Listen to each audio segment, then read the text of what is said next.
Cyber crime పోలీసులు అదుపులోకి తీసుకున్న మహబూబాబాద్ జిల్లా ఇనుగుర్తి మండలం చిన్నముప్పారం గ్రామానికి చెందిన దర్శనం వెంకటయ్యను పోలీసులు ఇంటి దగ్గర వదిలి వెళ్లారు.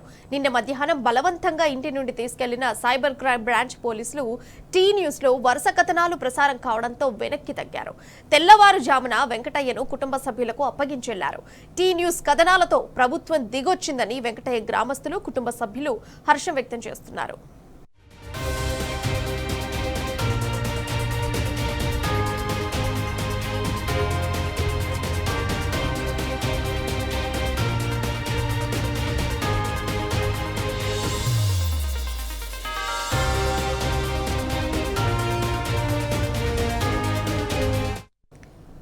సైబర్ క్రైమ్ పోలీసులు అదుపులోకి తీసుకున్న మహబూబాబాద్ జిల్లా ఇనుగుర్తి మండలం చిన్నముప్పారం గ్రామానికి చెందిన దర్శనం వెంకటయ్యను పోలీసులు ఇంటి దగ్గర వదిలి వెళ్లారు.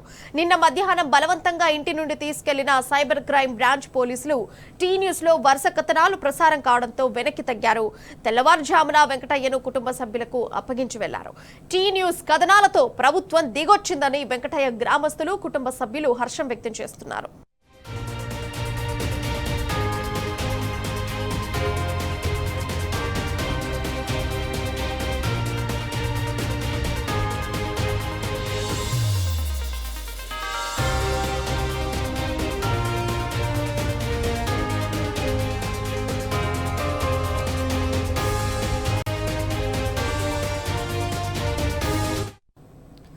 ఇక అంశానికి సంబంధించిన సమాచారం మా ప్రతినిధి రవికాంత్ ఫోన్ లైన్ ద్వారా అందిస్తారు. అయితే రవికాంత్, చెప్పండి, డీటెయిల్స్ ఏంటి?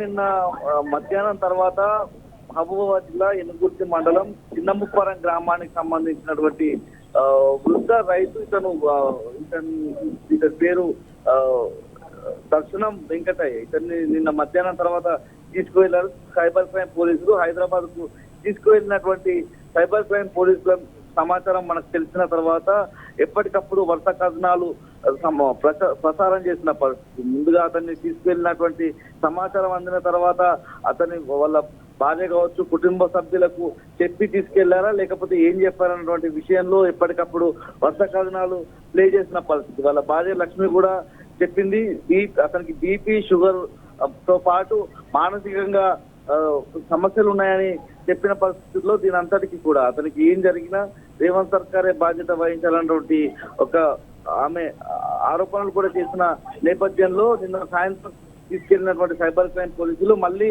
రాత్రి 2 గంటల తర్వాత ఇంటికి తీసుకొచ్చి వాళ్ళు అంటే ఇంట్లో వాళ్ళకి అప్పచెప్పామనే విధంగా సైబర్ క్రైమ్ పోలీసులే ఫోటోలు తీసుకొని దాంతో పాటు ఇంటి పక్క వాళ్ళను అంటే వీళ్ళ సమీపంలో ఉండే వాళ్ళను నిద్రలేపి మరి ఒక సాక్ష్యంగా మేము దర్శనం వెంకటయ్యను అప్పగించి వెళ్తున్నామనే విధంగా వాళ్ళకు కూడా చెప్పి వెళ్ళినట్లుగా తెలుస్తా ఉంది. ప్రధానంగా దర్శనం వెంకటయ్య యూట్యూబ్ సంబంధించినటువంటి ఛానల్ ఇంటర్వ్యూలు ఇచ్చిన పరిస్థితి.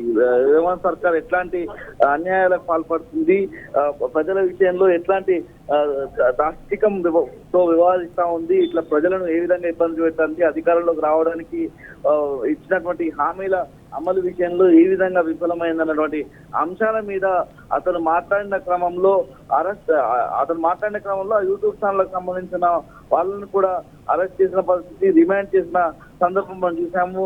నిన్న దర్శనం వెంకటయ్యను కూడా అరెస్ట్ చేసి సైబర్ క్రైమ్ పోలీస్ స్టేషన్ కు తరలించిన పరిస్థితి. సైబర్ క్రైమ్ పోలీస్ స్టేషన్ లోను హైదరాబాద్ సంబంధించి తీసుకెళ్లినప్పుడు అతన్ని బెదిరింపులకు కూడా గురి చేసినట్టు భవిష్యత్తులో ఎవరితో ఈ విషయాలకు సంబంధించి అంటే ఏ మీడియా వచ్చినా కూడా మాట్లాడొద్దన్నటువంటి ఆంక్షలు విధించినట్టుగా తెలుస్తా ఉంది. ప్రస్తుతానికైతే నిన్న రాత్రి తర్వాత దర్శనం వెంకటయ్య అయితే తీసుకొచ్చి ఇంట్లో వాళ్ళకి అప్పచెప్పిన నేపథ్యంలో దర్శనం వెంకటయ్య ఎవరితోటూ మాట్లాడొద్దు, మేము ఏం మాట్లాడాము, మీకు ఏం చెప్పామనే విషయాలు కూడా షేర్ చేయొద్దని చెప్పిన తరుణంలో కనీసం మీడియా వచ్చినా మళ్ళీ ఏం జరిగిందనే విషయాలు వెల్లడించొద్దని చెప్పిన పరిస్థితుల్లో దర్శనం వెంకటయ్య అయితే ప్రస్తుతానికి తన ఇంట్లో లేడు, బంధువుల ఇంటికి వెళ్ళినట్టుగా తెలుస్తా ఉంది.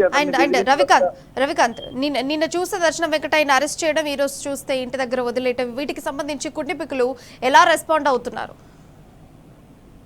ఇంటి దగ్గర తీసుకురావడం పట్ల అయితే వాళ్ళైతే టీ న్యూస్ కి అయితే కృతజ్ఞత ధోరణితోనే కనిపిస్తా ఉంది. ఎందుకంటే అతన్ని తీసుకువెళ్ళిన దగ్గర నుంచి దర్శనం వెంకటయ్య పరిస్థితి, అతని వయసు ఎంత, అతని అంటే వయసు తో పాటు అతనికి ఉన్నటువంటి ఏదైతే హెల్త్ ప్రాబ్లమ్స్ బీపీ షుగర్ లాంటి సమస్యలు ఉన్నాయని చెప్పి వాళ్ళ ఫ్యామిలీని కూడా కదిలించిన పరిస్థితుల్లో వాళ్ళు ఆవేదన వ్యక్తం చేసిన పరిస్థితి.